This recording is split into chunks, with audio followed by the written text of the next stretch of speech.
Average anywhere from 170 to 250 a month, $250,000 a month in revenue. And YouTube, just YouTube revenue alone. From YouTube view revenue. Just YouTube. Wow. But aside from that, right now, you want to talk about sponsorships, and you can make probably 4 or 5 times more than that a month in sponsorships. How much more time I got? It's 5:33. You got as much time as you want. I want to talk to you a little bit about YouTube and just content creation. I remember coming across a video of you touring the Pontiac Silverdome. I was the last person to tour the Pontiac Silverdome, yep. And you know, it had a little bit of drama in it because you kind of broke into it in a way. Yeah. Right, and so like you know that's the type you pull up on your motorcycle. You know what I mean? So like to go from that to where you're at now, 1.6 million followers. Across all socials. I do 90 million views a month. Oh my goodness. Yep, 90 million views a month. You know, have you? And here's the intriguing part about it is it feels like you're really just getting started. Yeah, I'm at the beginning. I'm at the very, very, very beginning. We getting a lot of big sponsorships, but forget the money part, right? My biggest thing was just being authentic. And for me, I always wanted to take a position. I've evolved a lot, and I wanted to document that, right? I've evolved when it comes to my political beliefs. I've evolved when it comes to my standards and what I think is right and wrong. I've evolved in the things that I like and the things that I don't like. I've evolved in you know, exploring whether or not I want to be 100% authentic and how much I like women. You know what I'm saying? Despite the fact that I'm married. It's about being authentic for me, and I think that people are looking for somebody to tell them the truth, not necessarily tell them what they want to hear, not just project the image. They want authenticity. And so my brand from the beginning is I live my life like an open book. Good or bad, you know what I'm saying? If I lose everything, you're gonna know about it. If I get everything, you're gonna know about it. And you may get upset, or you may cry, or you may like it, but you're gonna be tuned in because I'm authentic. And I also wanted to be the first Detroiter to actually get 1 million subscribers that is from the city, lived in the city, and still in the city. And so that was my goal, you know what I'm saying? And now that I've achieved that, I kind of am more focused on making sure that I build a legacy and building other people up and building new networks. One of the things I noticed is the amount of followers you have. I would assume that sponsorships would be knocking on your door. They are. However, I only see that you are working with T. Chanley. And we were renegotiating too. And I actually bought a kit because of you. Yeah. With that said, like what's next from the bag side and from like the profitability side when it comes to the sponsorships? Well, okay, so 2 things on sponsorships. The first thing about sponsorships is that's where you're gonna make a ton more money, right? I do about 2 channels alone. I don't wanna say the other 2 because I got other people involved with that, and I got a lot of people that I work with on some of the other channels.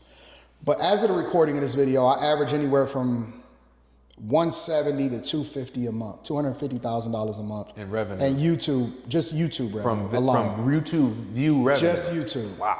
But aside from that, right now, you want to talk about sponsorships, and you can make probably 4 or 5 times more than that a month in sponsorships. Now, sponsors have come, and it's 2 things that I'm looking for. The first thing was I stopped accepting sponsorships after T. Chanley because I knew that I was gonna be selling myself short until I hit 1 million subscribers. Now I can put that on my sheet and say, well, this is the amount of views that we're doing, and this is what my reach is, and this is how many subscribers that I have. So now they gotta pay more, right? The second thing is, and that's why I put that on the back burner.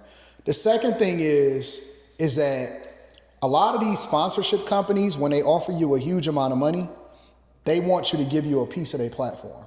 I've gotten crazy offers from the gambling sites and stuff like that. They heavy on sponsorship of content creators.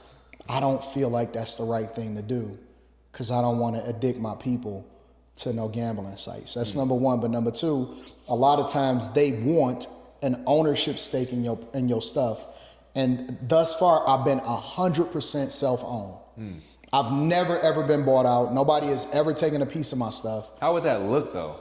If they got Well, they would take a percentage. They take 25%, they take 50%, They tell you that you gotta, make so many recommendations, or you gotta do so many ad spots, you gotta have the logo on the side and all of that stuff. And so I don't wanna do that. I don't wanna do it. And so I can more or less control what my sponsorships are now or what it is that I want and how I play it, because now it's my pitch, not they pitch. Now it's, listen, this is what value add I can do for you. If you want to do business with me, this is what my reach is. And if you want my audience, then this is the terms. And I'm unwilling to give up any percentage of my stuff whatsoever. It's a lot of content creators that don't own their own platform. You would never know it. And they look at it like, oh, I got a sponsorship deal. Right, I got this bag coming in, I'm good. But they, like you said, they're controlled in a way. They have to put out they have to do so many shows. They are controlled as far as what it is that happens on their platform, the whole 9 yards. And so they kind of sold. Not even sold, they sold. It's a business move, but they kind of sold out their platform in order to be able to get the bag, and they traded it for the ownership and their IP. I don't want to trade ownership, so I'd rather do it on my own, and I waited till I got to 1 million. Now I'm negotiating differently. And now I'm open to sponsorships, but they can't own any piece of my property. Man, so one of the things that motivates me when I come across your videos is just how many videos you drop in a day. And I think we were talking about this earlier. There's the speed that you incorporate with the content that you share. Yeah.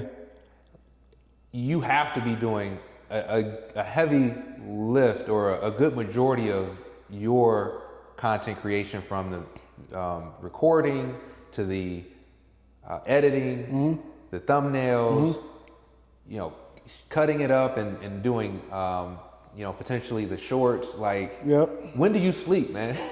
I get about 6 hours a day, depending on what day of the week it is. Okay. Yep, I get about 6 hours a day, but I just treat it like a job. Absolutely. I go in, I hustle, I don't take no breaks. I work 10, 12 hours a day minimum on content alone, and then I separate it and I just keep doing what I'm doing. So I treat it like a job.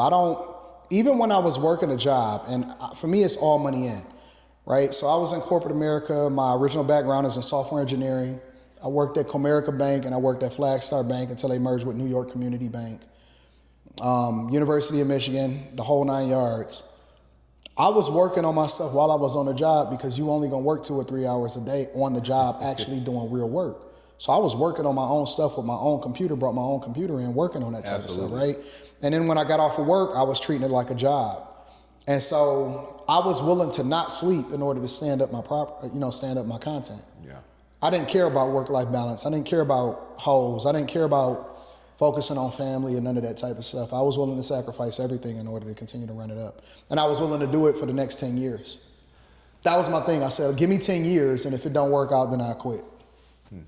People do 10 years in prison. Yeah.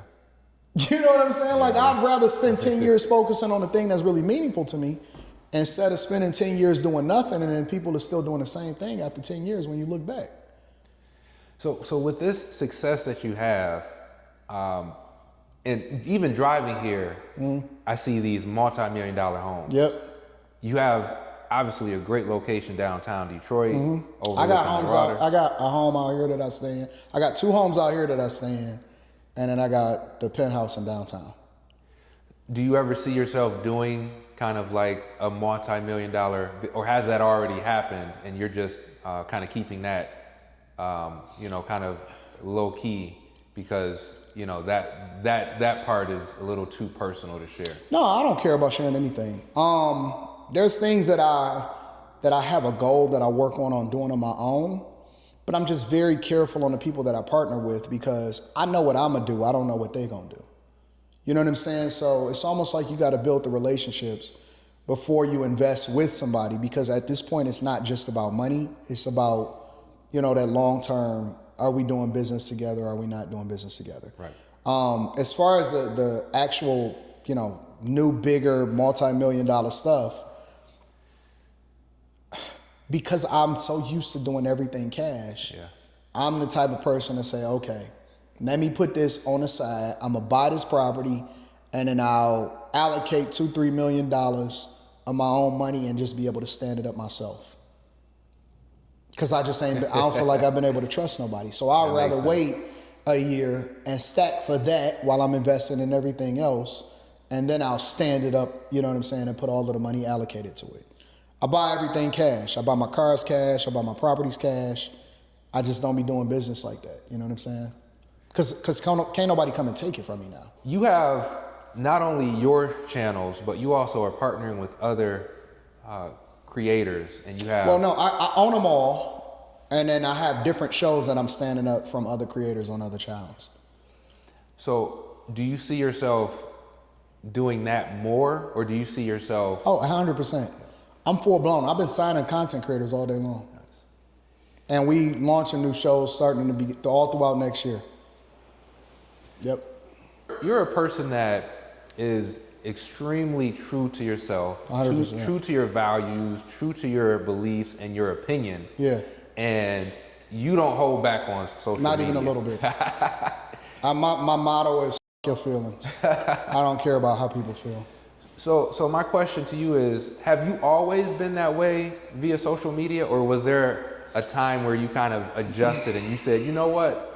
When I got out of corporate America, I retired at 37 in 2019, right before the pandemic hit. I didn't even know that the pandemic was about to hit. So I throttled myself because I wanted to make sure that I preserved the bag in corporate America, because I worked my way up to high levels in corporate America. And so I kind of reserved myself up until that point because I didn't want to affect what was going on in those spheres. Once I retired in 2019, that was it. I was unleashed. I didn't give a f anymore because I had made enough money to where nobody could do anything to me. And at that point, in my mind, I was uncancelable. So nobody can tell me anything. So listen, y'all, we coming back, and this is not the last time that y'all gonna see me on this platform. So the one thing that I wanna leave y'all with is, if you really about that life, then you're gonna have to give 100% of everything you have to it. I hate when people hate when I say this, because it removes the excuses from people, and that nobody is coming to save you. Nobody is coming to save you. Even if you want to talk about your spirituality, listen, salvation is individual. You getting the bag is individual. I don't want to depend on the government. I don't want to depend on a woman. I don't want to depend on anybody for what it is that I'm building. And so I'm 100% investing into myself. And so don't ask nobody to invest anything into you that you're not investing into yourself. It's a lesson and it's a business principle that come along with it, and we call it mind our business. And whenever somebody asks you to do something for them, remember this: how much have they invested in themselves, and that they believe in it just as much as that they expecting you to believe in it. I mind my business, and so I put my own money up, and then I'm gonna show you all the receipts. And so show your receipts, run your bag up, take care of your business. And you can do it. Let me just say this last part also. A lot of y'all are making excuses as to you ain't got the money, or you ain't got this, you ain't got that, but your DoorDash bill is high. You taking a lot of trips. You going to places. You spending money on women, and you getting fresh as you wearing $1,000 jeans. Now you got the money, you just not prioritizing what it is that you're doing right. Lower your lifestyle, spend more money investing in the things that's gonna add value into your life, and then play the long game. Y'all keep playing the short game, play the long game. That's the key to success. Playing the long game, making a long-term investment, and then just keep reinvesting in yourself. Eventually it's gonna snowball and it's gonna turn into a mountain. It's gonna turn into, this big thing that you're not gonna be able to stop. That's the key to success. I love y'all, I appreciate y'all. Make sure y'all subscribe to this channel. Make sure you tune in. I'ma holler at y'all later. Peace.